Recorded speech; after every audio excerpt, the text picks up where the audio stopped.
I'll be responding to Vivian's debate post on debate topic 3, which was should the U.S. or should not the U.S. have dropped nuclear bombs on Japan in World War II.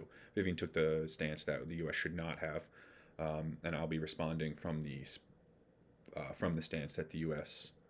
should have, though I would sort of change the word should to had some logistical slash tactical grounds to deploy the weaponry. I think, Vivian, you had a really interesting avenue or sort of position for your argument, where you start talking about this sort of the untested science, both like health-based science as well as environmental science. That's interesting. I think that's a great avenue to take for an argument. I don't think most people even really think about that. I think we tend to think more about the moral or the military points of view, which is kind of what I'm going to focus on in this. But I just wanted to say I think that's um, a great argument that you make, and I certainly agree with. I think most of that in principle, but overall, I think the U.S. did have, from a military view, there was some tactical. Certainly, the U.S. was aware of the what was likely to be the power of those weapons. So I think tactically, it was we have a weapon that could potentially put a cessation to some of the bloodiest fighting, most intense fighting in the world during World War II in that Pacific theater. So I think tactically that there was some for military advisors to say we have this weapon, we can use it, we could potentially bring a halt to the fighting sooner. I think it's important to remember that military advisors at the time in 1944, 1945 were estimating north of 1 million casualties in order for the U.S. To really even breach the Japanese main islands.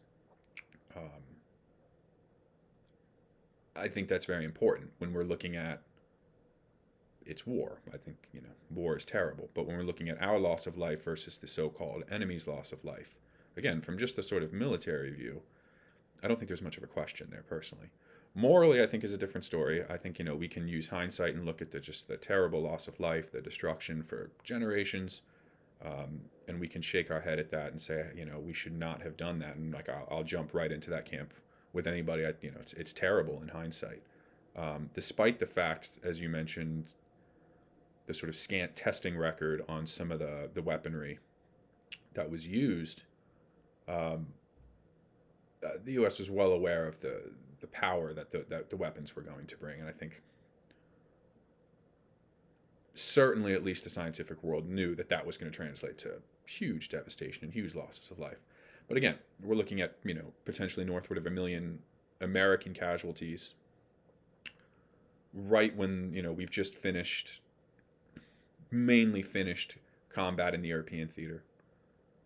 It's been years and years of war, not even that long since World War One. So in the past 30 years of that time, there's a lot of death. I think without being able to be in that time period, I think that you can find some understanding in the appeal to say we have something that could potentially end these wars very, very quickly.